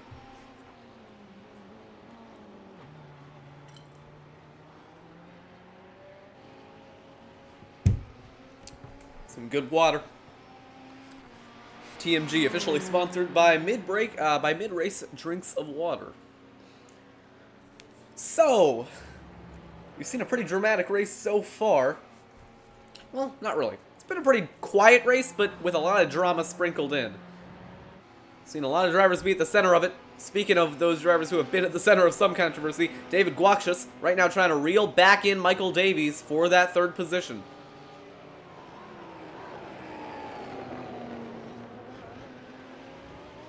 I could have been pronouncing, by the way, Guaxius wrong this entire race. I'm just assuming that's what it is. Maybe it's like Goats. You know, I don't know if that's a silent X or not. We'll figure it out. He might be... Oh, wait a minute. What? Arron Brown is now in the race lead. I think I missed something. Because Michael Rosero... Either Rosero came into the pits and I somehow didn't notice... Or Arron Brown just made up that much time. Because Arron Brown is back in the lead of this race? Okay, I'm sorry for being confused. I did not see that happening. But it looks like Michael Rosero came into the pit lane. How did I miss this? Okay, well, they're battling for the lead now. Rosero on the outside of Brown. A little bit of contact. Brown holding on. Rosero back down the inside. Slips back to the race lead.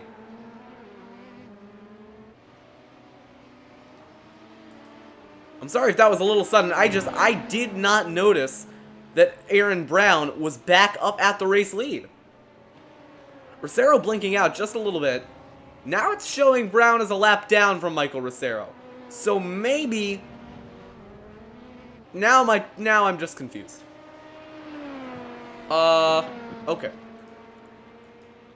This is one of the reasons why commentating solo is a little bit difficult. But I do believe that Arron Brown is a lap down from Rosero.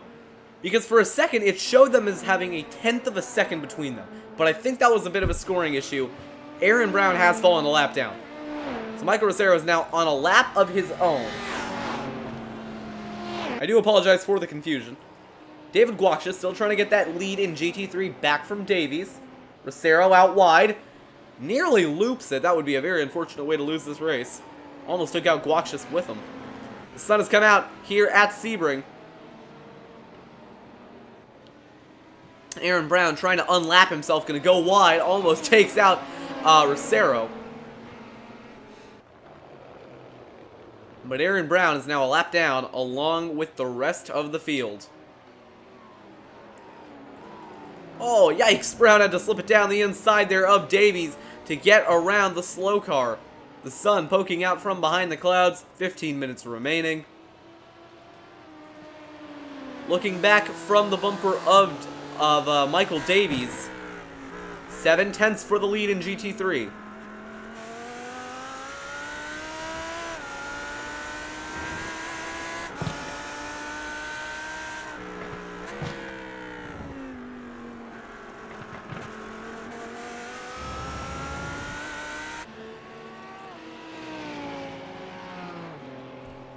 The gap now up to 1.2 seconds, so it does look like Davies is going to start to pull away here.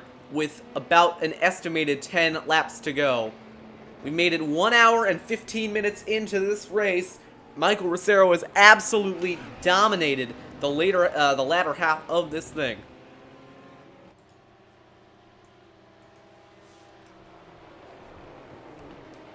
Main battle on track for the lead in is for the lead in GT3, although it's relatively strung out. I do think that Davies has this win secured. In terms of other winners, we already know that Travis Haynes has the GTE win secured. He is 16 laps ahead of Leaks. Of Leerks. And now Michael Rosero brings it into the pit lane, although I don't think this will make a difference. That LMP2 crew coming to service the 5 machine.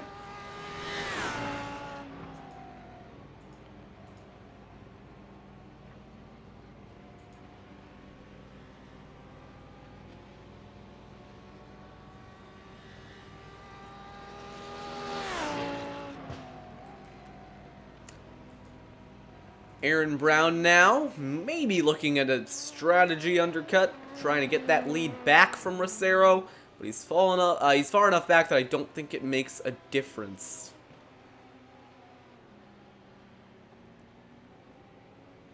The Invisible Jack has lifted up the 5 car from the ground, gonna get those tires off. It does look pretty funny to just see a car floating in mid-air, although that is the nature of iRacing jack stands, they don't exist. 5 machine is down, Rosero pulling away. I don't think that is going to compromise his lead over Arron Brown, who is quite a ways back, so Michael Rosero basically has this win locked down. All he has to do now is not wreck for another 13 minutes on track.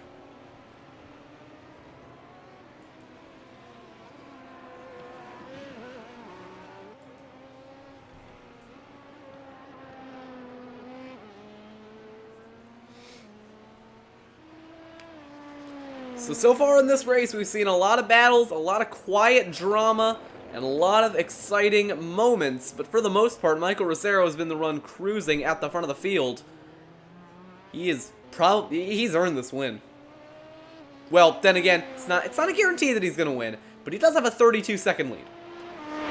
So I find it hard to believe that he'll find a way to throw it away now.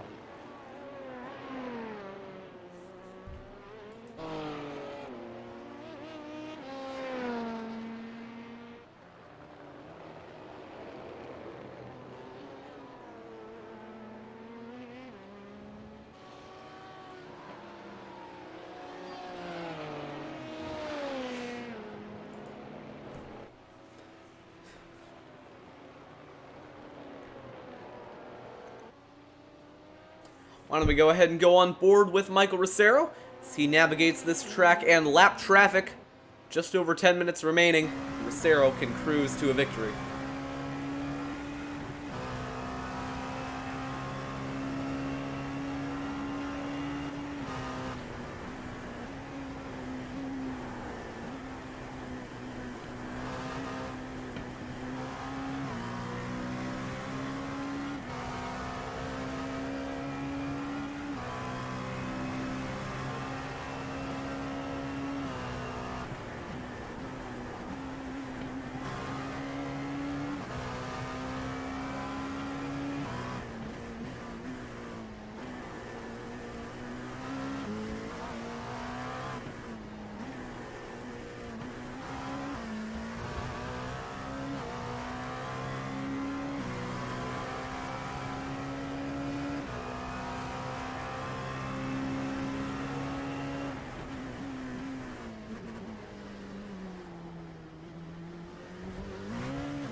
I mean, you can see Rosero really wheeling it around here, getting that car to stick. Takes a lot of talent to drive one of these things, especially at a track like Sebring.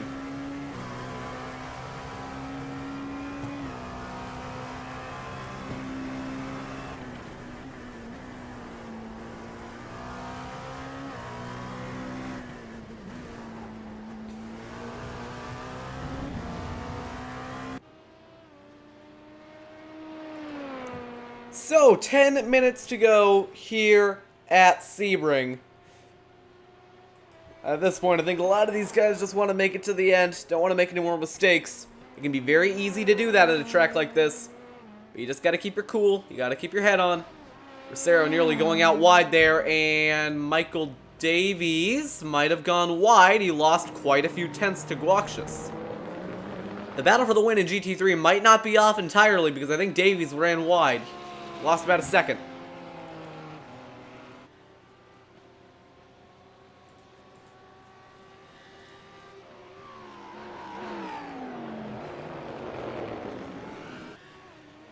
It's pulling back away though, so it might have just been a temporary setback.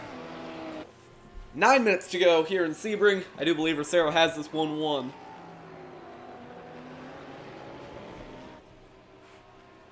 I mean, obviously, it's not over until it's fully over. But I think at this point it is safe to say, not much can happen from now until the end. Rosero could probably spin out and still be fine.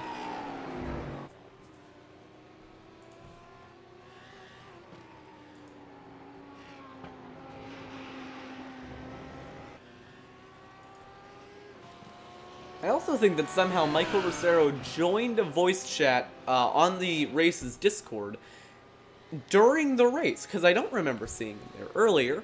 So that that's definitely interesting.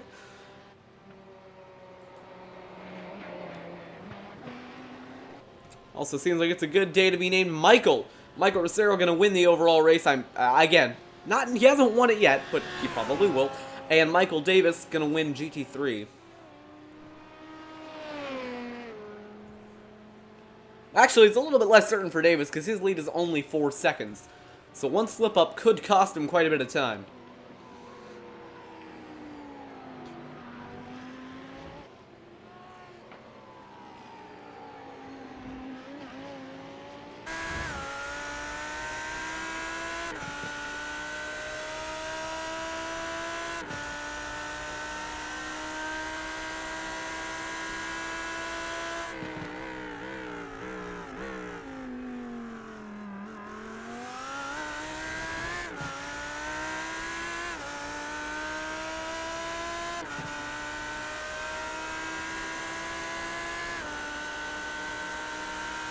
You can even see from this camera angle how much this car just bounces around on the racetrack.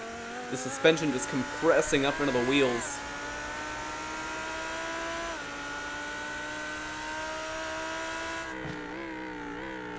It's a very bumpy track. Takes a lot of talent to drive around here. Really fun to drive. Really fun to drive too, though. There's a lot of really flowing elements. It's a lot faster than you think it is. All in all, I think it's safe to say Sebring is one of the best road courses in the United States. Although it can still never take the crown from Road Atlanta, I refuse to let it. You'll even see here, though, coming through the final corner, just how much that wheel is going to bounce around. It can really cause an issue for traction. We've seen it cause a few issues before in this race.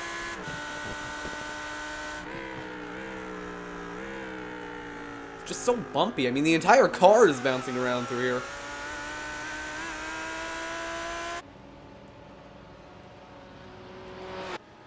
Six minutes remaining here at the Sebring Raceway. Rosero still cruising out front. For the most part, these battles have all been settled. I don't think anyone else can really make a... Oh, dear. I don't think anyone else can really make a charge here at the win. Looks like Rosero just kind of got pinched into the inside wall by one of the GT3s, although it's not going to cost him much time. I think that Lamborghini driver figured he was going to just keep it around the outside. Rosero tried to go down the inside. They almost came together. Luckily, no contact, no issues. A little bit of smoke in the back, although it's not going to affect our leaders.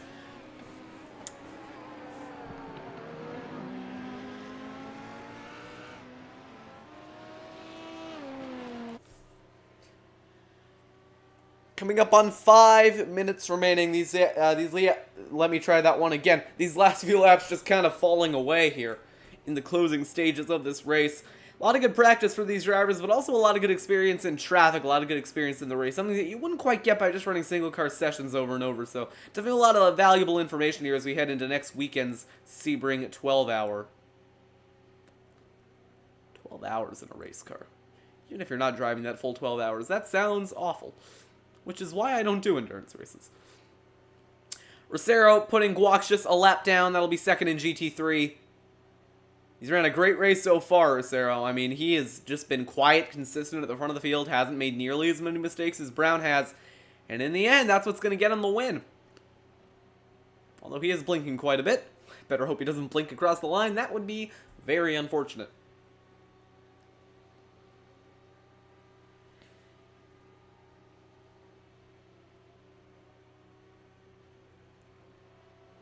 Going to be an estimated 5 laps to go at the line, although I think it's going to be quite a bit less than that. Under the bridge there through the final corner at Sebring. I'd like to petition that we never repave this track. It's just got so much character, and I think that repaving it would just kind of make it another racetrack. You know, it would still have some of those elements, some of the fast corners, but the bumps here just... It's what makes this this place really special, so I hope they don't repave it anytime soon. Eventually, though, we might have to, considering just how bumpy this place is. But that doesn't have to be soon. Bumpy racetracks in general, just they seem to have a lot more character than some of the smooth ones. You know, there's nothing wrong with having a smooth racetrack, but Sebring. Tracks like that, I mean, they're just special. I think they hold a special place in the heart of American motorsports. And while I don't think repaving it would change the entirety of this track, it would be nice if we would keep these bumps around just a little while longer. 3 minutes to go at Sebring. Michael Rosero just cruising. Probably taking in the sights, enjoying the sounds. This LMP2 does make a quite nice sound, although he's probably getting a little bit frustrated with the lap car right there. I do believe that we are going to have 2 laps to go at the line. 2 more trips through the famed Sebring Raceway. What a track this is, man. I love this place. We do have one battle on track. It'll be for P4 in GT3. Carl Kooks gaining on the bumper of David Guaxius. 10th between them. Coming up on 2 to go for your race leader, Michael Rosero.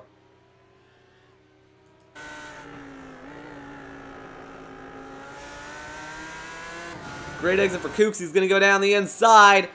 Oh my goodness, Guaxius covering it off. Back to the outside goes Kooks. They'll be side by side through the final corner on track. It's going to get risky through here.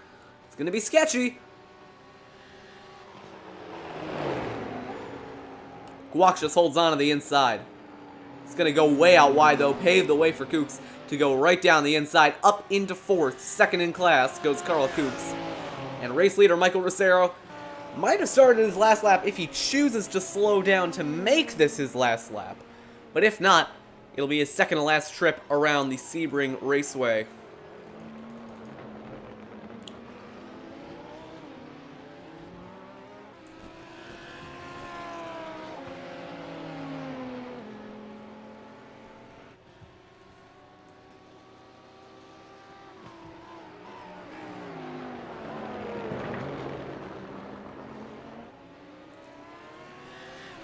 Some more lap cars holding up Rosero, but in the end, it can't cost him much. Something would have to go catastrophically wrong for Michael to lose this race. I don't just mean going wide. He would have to go wide, nose it into the wall, and flip. That's probably going to happen now that I said it.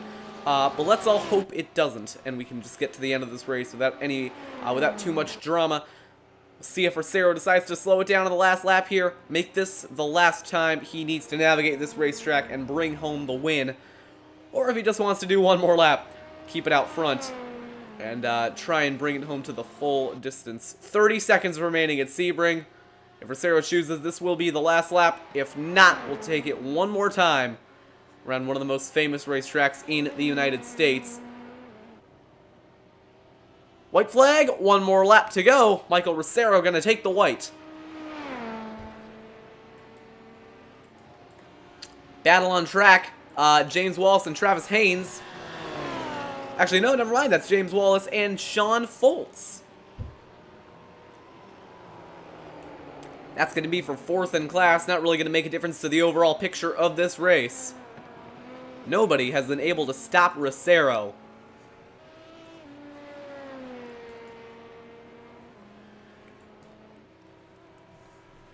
While he may not have gotten the pole, a lot of the drivers who were up front early on called it quits. Rosero stuck it out. He's made it to the end.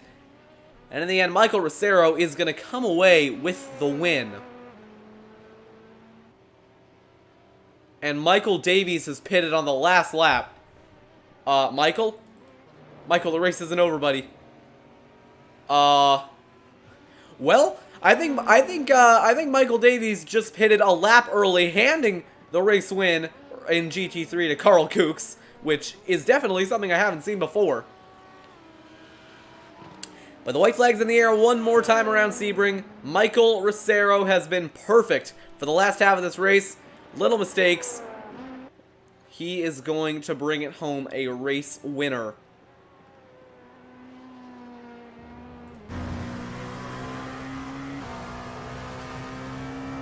One more time, the roar of the engine lights up the Sebring Raceway going into the final corner on track. Michael Rosero gonna bring it home P1 in the P2. Checkered flag waving, it'll be Michael Rosero winning in Sebring.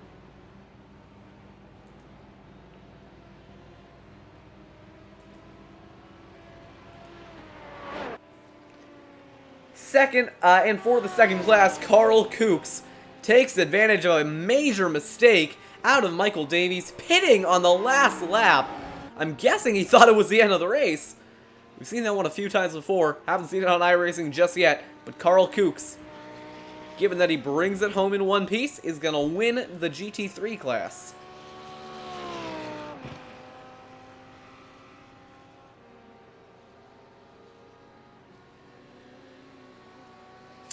So Carl Kooks takes advantage of some late race confusion, brings it through the final corner at Sebring, and that Lamborghini is going to get to be parked in victory lane. Carl Kooks wins GT3. Lastly, Travis Haynes, the only GTE left on track, stuck it out when everyone else called it quits. Going to navigate his way through the final sectors here at Sebring, but by the time he does, Travis Haynes is going to have the win. Michael Rosero, a victory lap at Sebring, celebrating a near perfect drive to bring it home P1 in the LMP2.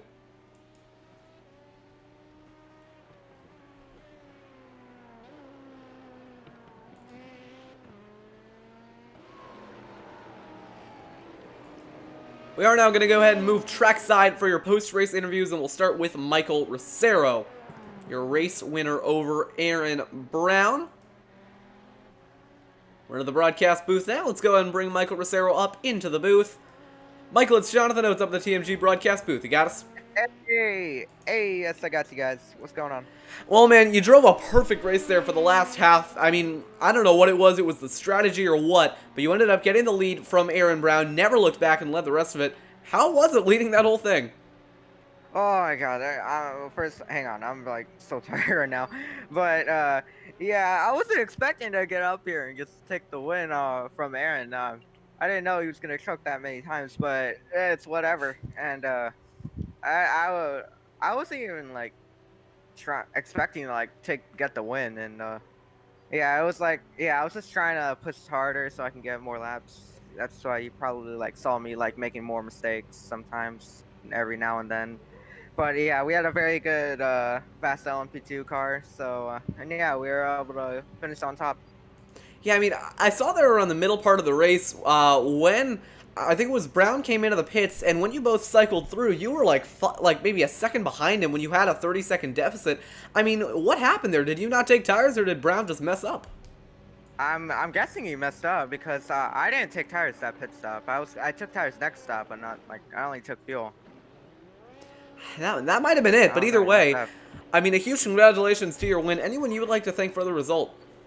I want to thank Arron for hosting this race. I want to thank you guys for broadcasting. You put on a good show and put on a good broadcast. And I also want to thank everyone that showed up to this race. And yeah, I think that's it. All right, well, huge congratulations to you. We're going to go ahead and send you back. Congratulations on your win. Yeah, thank you. And that was Michael Rosero, your race winner. Next up, and this is going to be an interesting one, we're going to bring Carl Kooks up into the broadcast booth. I'm not really sure how he got this win, because he was definitely not leading at the last lap. But we'll go ahead and bring him in and ask him about what happened. Carl, it's Jonathan Oates. I'm in the TMG broadcast booth. You got us? Yeah, man, how's it going?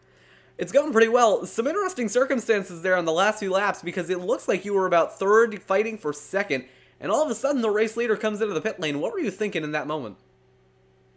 Yeah, I mean, I knew I was catching David pretty quick, but Michael seemed to have the pace all race and was walking away with it. And then I saw him duck into pit lane, and then I guess he ran out of fuel. That's my only guess, but I don't know. I was just kind of like, all right, let's not bin it on the last lap here.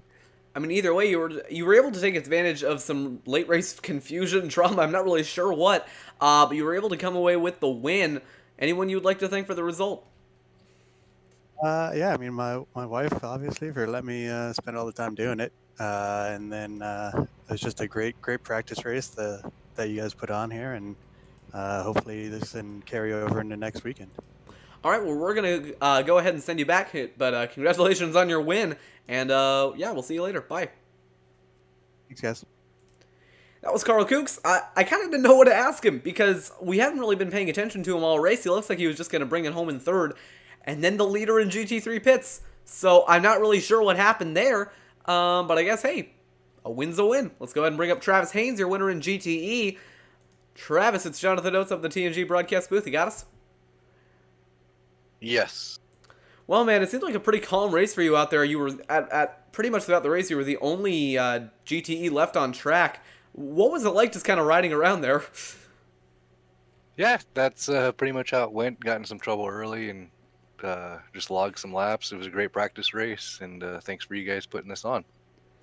Well, throughout the race, I mean, like I said, you were pretty much just coasting. Didn't really have to battle with anyone. I mean, how much do you think this is going to benefit you when it comes time to race the actual 12-hour? I think it's next weekend. Yeah, I just got used to running around the other cars, the faster cars, where to pass, how to race around other cars more or less. So I think that's going to benefit me most in a more race environment. So I think that's what I gained most out of today. And lastly, anyone that you'd like to thank for the result? Mainly just you guys for putting this on. I really appreciate it. All right, well, we're going to go ahead and send you back, and congratulations on your win. All right, thank you. And that was Travis Haynes. Drove a very calm race at the front of the field. I mean, didn't really run into much trouble the entire time. Was pretty much just cruising after everyone in his class left, and he ended up bringing home the win in GTE, GT Le Mans, whatever you want to call it. He won in his class. In the end, that is actually going to do it for the Sebring practice race. We'll go ahead and pull up the unofficial results on the left-hand side of your screen one more time. It's Michael Rosero winning over Arron Brown, Carl Kooks winning GT3, Guaxius finishing P2 in GTE, and Michael Davies, who was the fastest GT3 pretty much the entire race, pitted on the last lap and came away with a third in class. Looking at the rest of the result, we had David Haynes winning GT Le Mans, not David Wallace. James Wallace coming home in P7, Sean Foltz P8, Ethan Tavitis, Ethan Tavitis P9, William R. Martin P10, and that rounds out your finishing results. The rest of the field ended up not concluding the race. But that is going to do it for the Sebring practice race. Thank you all for joining us here on TMG. We hope you enjoyed the coverage. We will actually, you know what? Hold off on that. Announcement coming regarding that later, so ignore that sentence that I started and didn't finish. We hope you enjoyed the coverage at home. That is going to do it for Sebring. We will see you all next time. For the TMG Racing Network, this has been